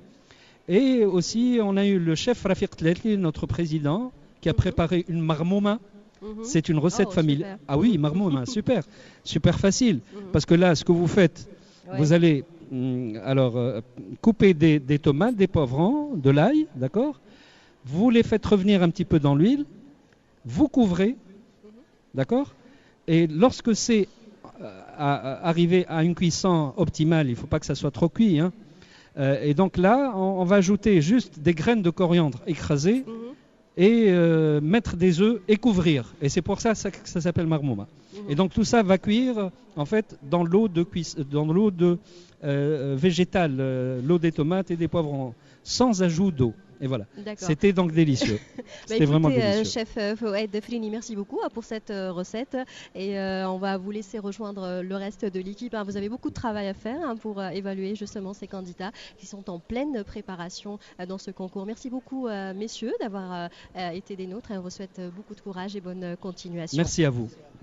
Et nous sommes donc toujours au Palais du Cram dans le cadre de ce festival de l'art de vivre et du patrimoine. On parle donc de l'artisanat, du patrimoine, de l'art de vivre. Là, nous allons donner la parole à une jeune femme. Elle s'appelle Thoraya Borsida. Elle, alors plutôt son créneau, c'est la mosaïque. Thoraya, bonjour. Bonjour. Bonjour à tous les auditeurs de RTCI et à toute l'équipe technique. Effectivement, donc là on parlait de mosaïque culinaire et là on va parler de la mosaïque en pierre. Donc comme vous savez, ça fait partie de notre patrimoine. Oui. C'est vrai que la mosaïque, la Tunisie, elle est connue par ses mosaïques. Et nous avons au Musée national du Bardo la plus importante collection de mosaïques au monde. Alors parlez-nous de votre parcours. Qu'est-ce qui vous a amené justement dans cette aventure? Oui, vous avez eu une formation particulière? Tout à fait. Donc en fait, moi je suis architecte. Et mon mari qui est artisan mosaïste, et enfin il fait l'art de la pierre. Et c'est un amoureux de la pierre, donc en fait on s'est dit que la Tunisie nous offre une variété de couleurs et de pierres naturelles et il fallait trouver un moyen de transmettre justement et de partager ça avec tout le monde, nos amis étrangers. Et comment faire justement de notre mosaïque un objet artisanal qui peut se transmettre à travers les générations. Parce que de la mosaïque en tapis de sol, en fresque murale, on a quand même développé des bijoux en argent où on peut trouver des fragments de nos tableaux du musée du Bardo, d'un fragment des fresques qui se trouvent à Sousse, un peu partout. Voilà, c'est un art décoratif par excellence.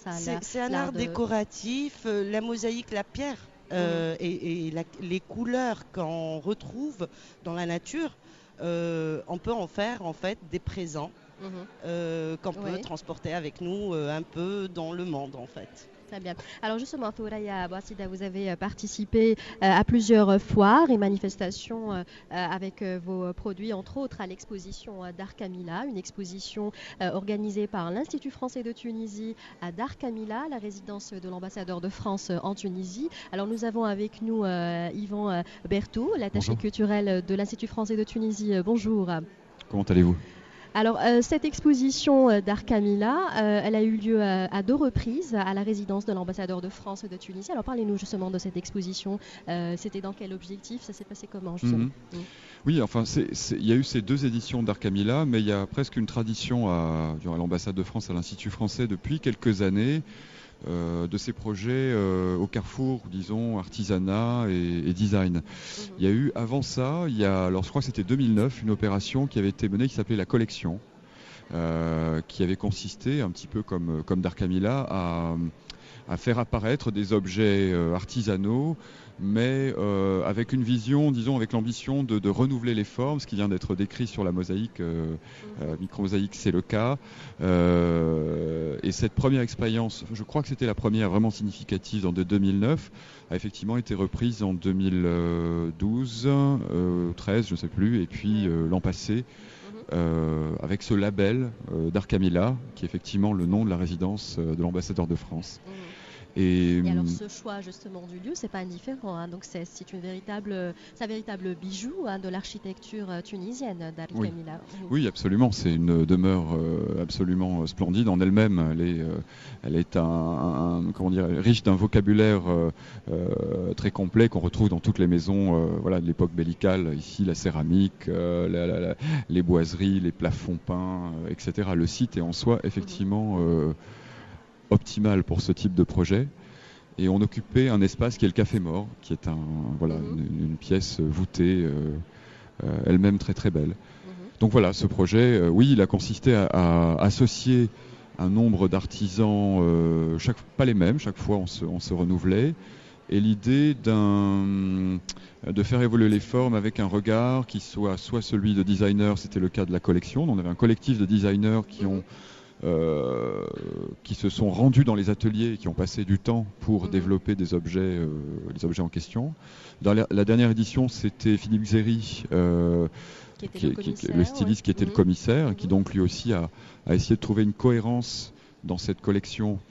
Il a essayé de trouver un storytelling nouveau, parce que l'enjeu, pour revenir là-dessus, c'est aussi celui-là, c'est-à-dire effectivement qu'est-ce qu'on raconte avec ces objets. On veut les sortir absolument de leur ornière, disons, touristique, caricaturale, hein, et on voulait, avec le dernier épisode, les faire apparaître dans un contexte très beau, assez luxueux, assez précieux, assez rare, donc, très élégant. Il y avait cet objectif donc, de soutenir un petit peu et de donner un coup de pouce à ces artisans pour les aider à commercialiser justement leurs produits, donc à travers la modernité, à travers l'innovation, à travers le design aussi. Bien sûr, oui, le design c'est toute une approche, c'est-à-dire que l'objet en lui-même, soit c'est une babiole, soit c'est un objet qui va trouver sa place dans le monde quotidien, dans les cuisines, dans les salles de bain, dans les chambres. Et là, il y a un travail à faire parce que effectivement, le designer pense en ces termes-là. Il y a des normes, hein, les assiettes, une assiette, elle doit avoir un certain diamètre. Il y a une question de régularité de la production, il y a une question de matériaux utilisés, une question de... On peut innover toutes ces questions-là, sans toucher à l'authenticité du produit ou du savoir-faire. Oui, bien sûr. L'innovation, elle repose toujours de toute façon sur des savoir-faire, simplement une évolution qui, à un moment donné, devient nécessaire. Et avec modestie, parce que évidemment, des projets comme ça... ne vont pas changer radicalement la donne du jour au lendemain, mais je pense qu'ils ont contribué à renouveler les formes, renouveler le regard, essayer d'inviter les artisans à rentrer dans une logique économique effectivement un peu plus formalisée, ce qui n'est pas évidemment simple parce que tout ça est fragile. En tout cas, c'était l'ambition. Je pense qu'on a atteint cet objectif-là et on a bien entendu l'ambition de renouveler ce projet. Donc il y aura une troisième édition. Oui, c'est vraiment. C'est en cours. C'est en projet. Pas cette année. Je pense qu'on en fera. On va être sur l'alternance biennale plutôt. C'est long à développer. Et donc c'est plutôt pour 2017 qu'on prépare un projet plus ambitieux dans ce domaine. D'accord. Voilà. D'accord, donc la résidence qui est déjà en soi un joyau, comme vous dites, Yvon Berthoud a ouvert ses portes pour accueillir les artisans tunisiens. Et alors il y avait plusieurs secteurs qui étaient représentés, il y avait pratiquement tous les secteurs de l'artisanat ou presque. Ah oui, je crois qu'on avait on avait la verrerie, on avait la mosaïque, les bijoux, le marbre. On avait un marbrier nous avait amené je me souviens d'une somptueuse baignoire qui avait été taillée dans un unique bloc de marbre, assez lourde. Mais splendide. On avait bien sûr la broderie, on avait la natte. Alors la natte était présente dans certains objets. Le mobilier aussi. On a, pour ceux qui passent au Kram aujourd'hui, deux exemplaires des meubles qui avaient été conçus. Il y a un fauteuil et une méridienne. Inspiré du vocabulaire bellical, disait Philippe, je me souviens. Bref, pas tous les champs, mais on avait les parfumeurs, les savons étaient là aussi. On avait ratissé large, quoi. Voilà, si je peux dire. Merci beaucoup Yvon Berthoud. Je rappelle que vous êtes attaché culturel de l'Institut français de Tunisie. Je redonne la parole à Thoraya Bouassida. Donc vous avez participé donc à cette. Alors parlez-nous de cette baignoire avec laquelle vous avez participé. Oui.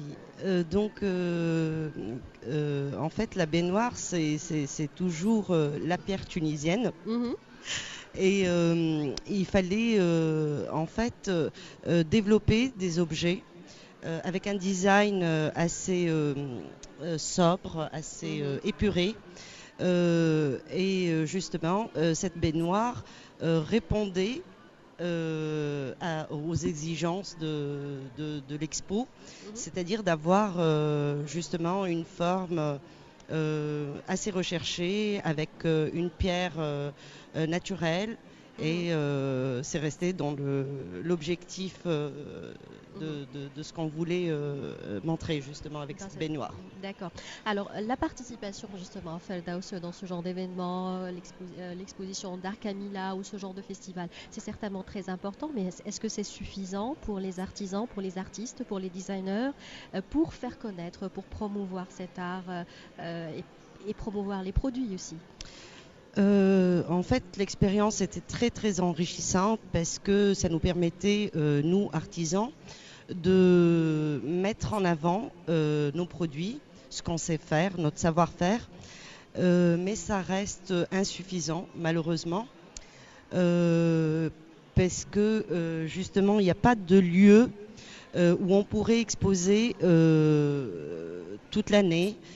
Présenter des choses toute l'année, faire évoluer notre produit, ça reste toujours très ponctuel. Et puis justement, comme ce festival de l'art de vivre et du patrimoine reste une occasion rare. Ça ne se fait pas sur toute l'année. Il n'y a pas d'espace où tous les artisans peuvent présenter justement leur innovation, les nouveautés. Donc oui, il faudra plus d'action. Alors le travail de la mosaïque, c'est justement un travail qui nécessite beaucoup de temps, beaucoup d'efforts. La mosaïque en tant qu'art décoratif, est-ce que c'est demandé par les clients tunisiens ou est-ce que ce sont surtout les étrangers, si je peux dire, les occidentaux qui demandent de plus cet art décoratif? Ça commence à se développer et les Tunisiens commencent à en demander. C'est vrai que les étrangers restent beaucoup plus sensibles à ce patrimoine. Nous essayons justement de développer, de varier les objets, les produits, pour que ça touche plus les Tunisiens. Moi-même architecte, j'essaye de sensibiliser justement mes collègues architectes pour pouvoir développer au moins cet art-là dans tout ce qu'on peut voir. Ça peut être enrichissant pour le métier en fait.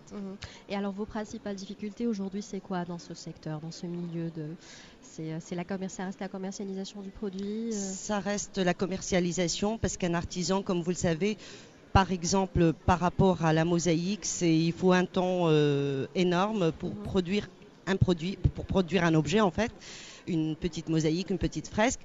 Et ce qui nous manque, c'est la communication, c'est le marketing en fait. Et c'est pas notre métier, donc il faudrait qu'il y ait des équipes spécialisées pour justement mettre en valeur pas seulement la mosaïque, mais l'artisanat en général. Avoir un label, je pense que l'Office de l'artisanat travaille dessus.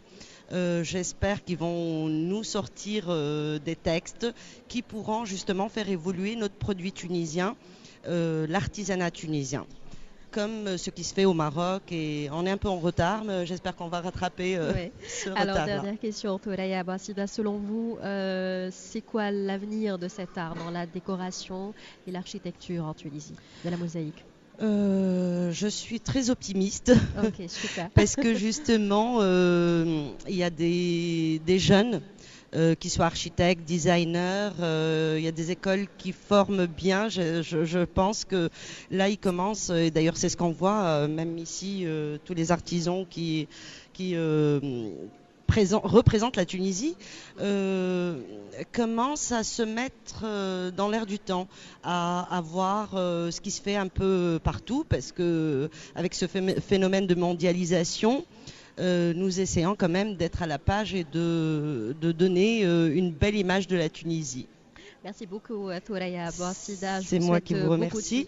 Merci. Et beaucoup de courage. Merci à vous. Voilà, si vous voulez tout savoir sur l'art de vivre turc, restez à l'écoute, vous aurez tous les détails dans quelques minutes.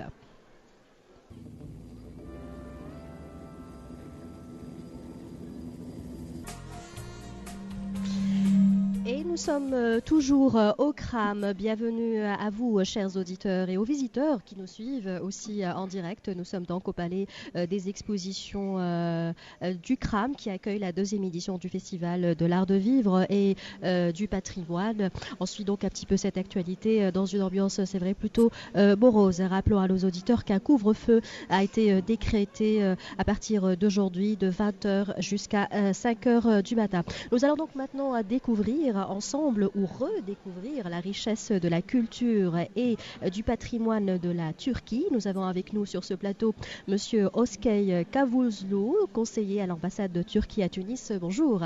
Bonjour à tous. Alors le stand de la Turquie est très animé avec de la musique, des marionnettes, des démonstrations de calligraphie. Alors le patrimoine turc, il est tellement riche qu'on ne peut pas le résumer en quelques minutes, mais on va parler de ce que vous avez choisi de montrer dans ce festival. Tout d'abord la calligraphie, donc c'est un art très ancien en Turquie, la calligraphie. Oui, exactement. C'est une sorte d'artisanat traditionnel, ce qui est populaire en Tunisie aussi. Les gens font beaucoup d'attention pour ça aussi. C'est un art très riche en Turquie. Et dans notre stand, je veux vous parler des autres participants aussi. On a invité ici une troupe musicale de la musique traditionnelle turque. 5 musiciens sont venus pour participer à cette foire. Comme je viens de dire, il y a une artisan de calligraphie, on a une artisan de Ebru. Ça, c'est une sorte d'art traditionnel très rare et très intéressant. C'est l'art de faire le dessin sur l'eau. Et vous en faites aussi la démonstration? Oui, on fait la démonstration aussi. Vous pouvez pratiquer dans notre stand. Vous êtes toujours le bienvenu. On a un artisan d'argent. Comment faire des bougies, etc. Et on a un artisan de céramique.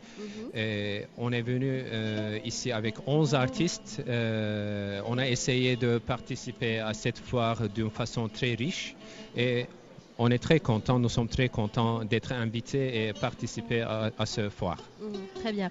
Alors on en parle sur un fond musical joué en direct par un luthiste qui fait partie de la délégation turque et qui nous fait le plaisir de jouer du oud en direct. On va justement en parler dans quelques instants. Une jolie chanteuse est aussi avec nous sur ce plateau. Alors avant de parler musique, il y a aussi un art parmi les plus anciens et les plus ancestraux, c'est l'art du Karakouz, un art qu'on connaît aussi en Tunisie depuis l'époque ottomane.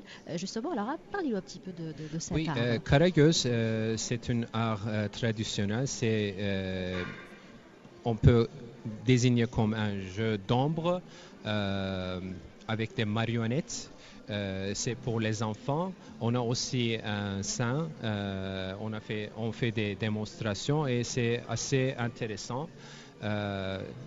Avant la télé, c'était très populaire dans notre pays et on essaie de faire vivre cette tradition même en Turquie, même à l'étranger, pendant des festivals comme ça.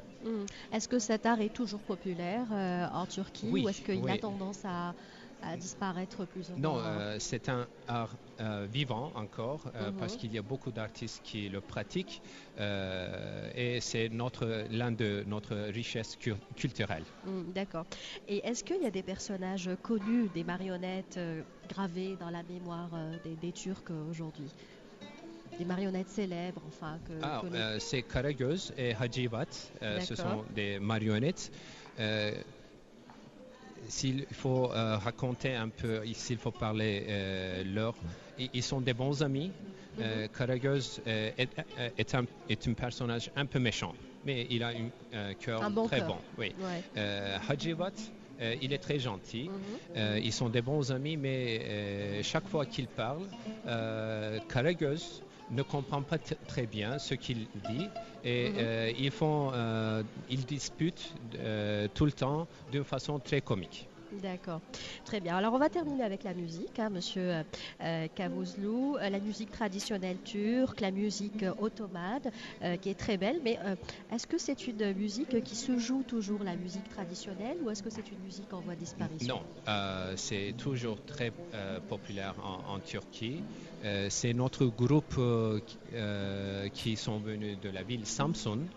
Et c'est toujours très vivant. Ils sont venus spécialement de la Turquie pour ce Exactement, festival et pour oui. faire des performances live. D'ailleurs, on écoute de la belle musique, une belle interprétation, un beau jeu, on va dire, du haut. Il y a des instruments spécifiques à la musique turque Oui, ou la musique ottomane. je crois que vous connaissez ces instruments parce que ça ressemble beaucoup à ça ressemble ouais, beaucoup et la vous musique les arabe, utilisez ouais. aussi. On a du oud, de kanun, Ouais. du rythme, le violon.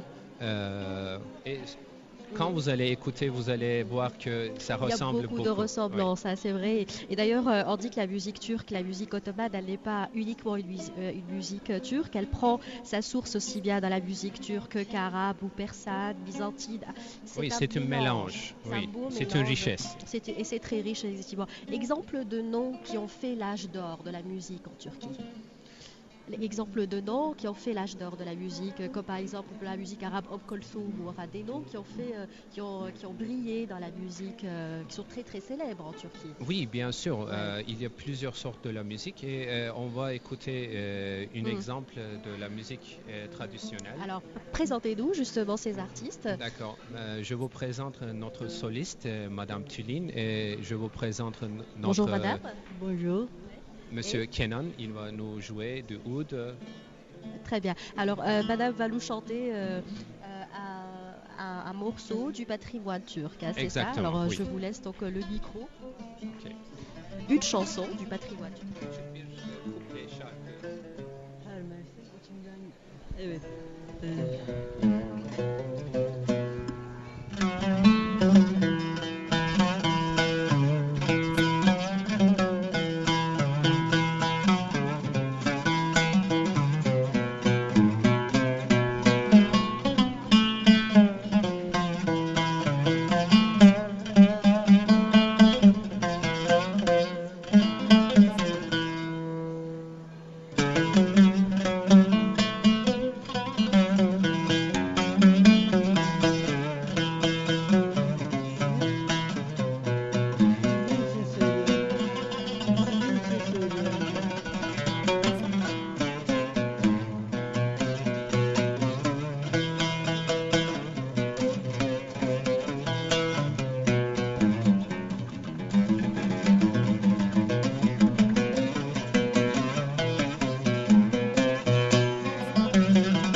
Her mevsim içimden gelir geçersin,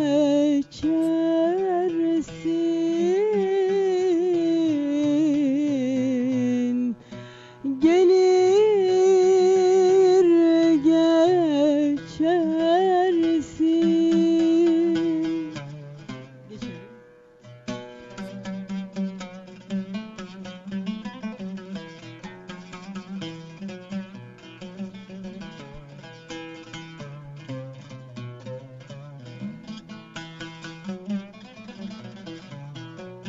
Sen vefasız yolcu,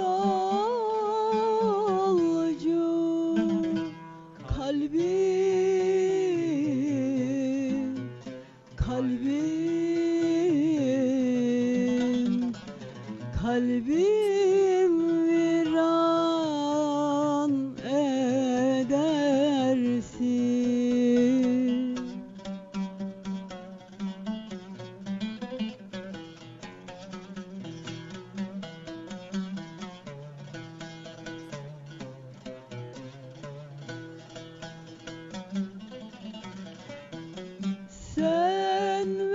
vefasız yolcu kalbim, kalbim, kalbim viran edersin.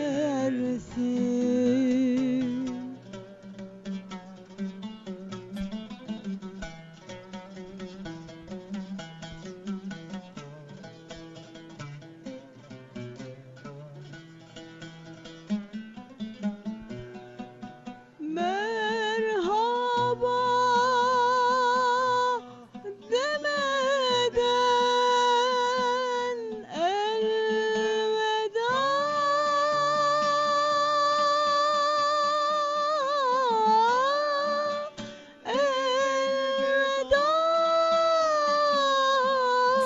dersin.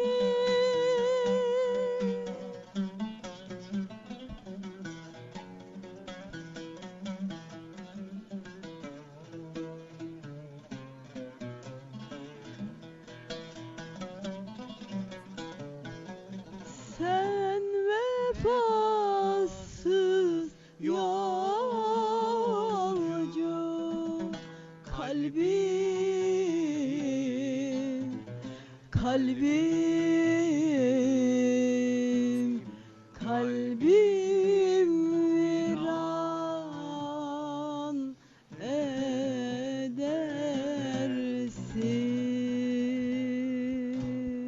Bravo, c'est magnifique, une très belle interprétation live de la chanteuse qu'on va rappeler le nom.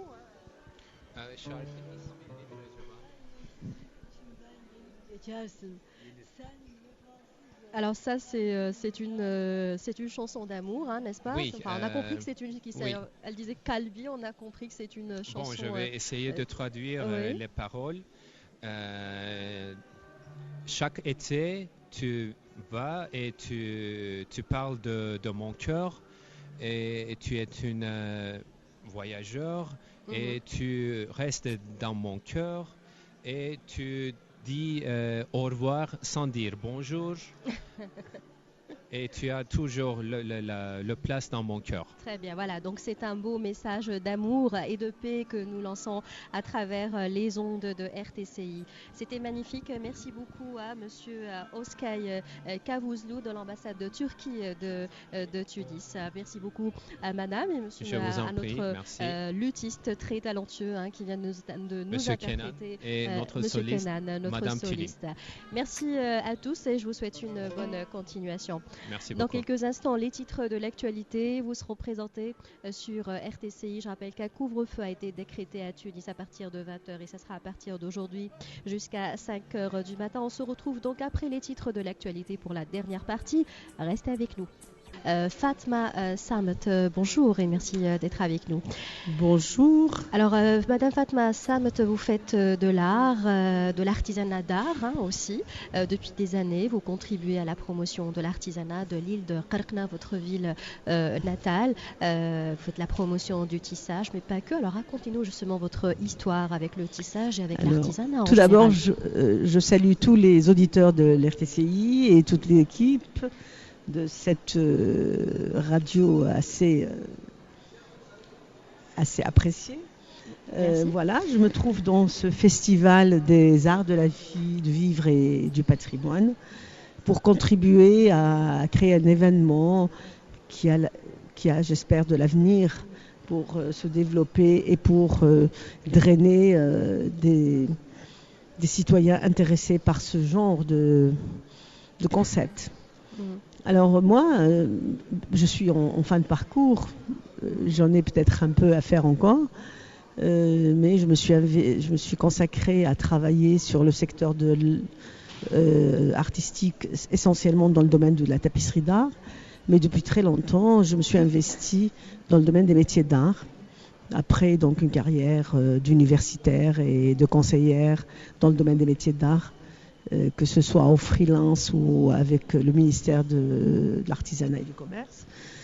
Depuis 2010, je suis la gérante d'une société que j'ai créée qui s'appelle Kirkenatis.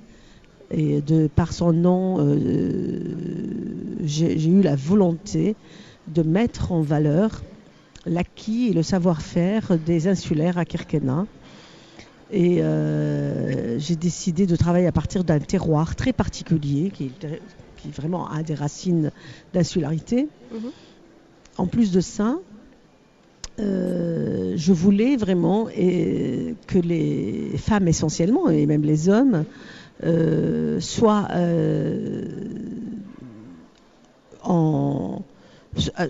vraiment conscients de leur patrimoine, de leur héritage, et surtout de les amener avec moi dans un groupe de réflexion et de travail pour mettre en valeur tout ça et puis se mettre en valeur. Parce que quand on est fier de son héritage, quand on sait le produire et le développer, c'est une sorte de fierté d'être que l'on acquiert et on voudrait échanger avec ça. Alors vous produisez justement des produits qui relèvent du développement durable aussi. Exactement. Donc vous avez intégré cette dimension écologique. Exactement. Parce que de toute façon, quand on est dans un contexte comme Kirkena, qui est un concept qui a quand même un environnement assez fermé d'un côté et polyvalent. Au fait, les habitants de Kirkena, ils ont eu l'habitude de travailler avec les matières premières qui sont à leur disposition. Et une des matières premières la plus importante, c'est le palmier. Après, un peu le cheptel, donc la laine. Et moi, le palmier étant entre guillemets abandonné par les pêcheurs dans l'activité de la pêche essentiellement, je voulais absolument préserver les techniques et les savoir-faire dans le travail de la vannerie des pêches insulaires, et qui est quand même une technique assez particulière. Elle diffère de la vannerie utilisée ailleurs.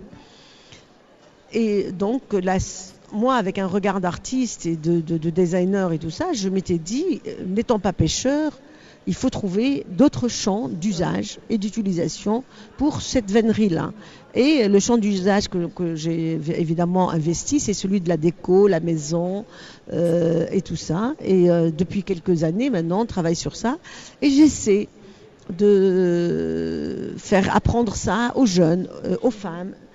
Et je fédère toujours quand même des efforts de pêcheurs qui sont à la retraite, donc qui sont assez âgés, ou alors même j'ai trouvé genre un site à la retraite, des choses comme ça, et on travaille ensemble et on essaie de développer ça, et il y a un marché pour ça, il y a du travail à faire, mais on reste encore pas dans l'informel, mais dans l'absence de l'organisation, parce que quand on veut travailler ça d'une manière rationnelle, il faut vraiment créer un circuit de collecte, de traitement de la fibre, de tout ça, pour aller vers une production, pour un stockage et des choses comme ça. Bon, pour l'instant, on travaille comme ça, j'espère que ça va se développer, ça pour la fibre végétale et tout ce qui émane du palmier. Par la suite, je travaille beaucoup sur un savoir-faire kirkénien féminin, qui est la broderie d'étoffes de laine. Je sais que ma grand-mère, mon arrière-grand-mère, jusqu'à aller au bon vieux temps, la femme kirkénienne était fière de préparer son propre tarf, soit celui qu'elle porte sur les épaules, comme un chlamide, ou celui qu'elle met sur la tête. Et on a deux appellations, le tarf ras et tarf ktef.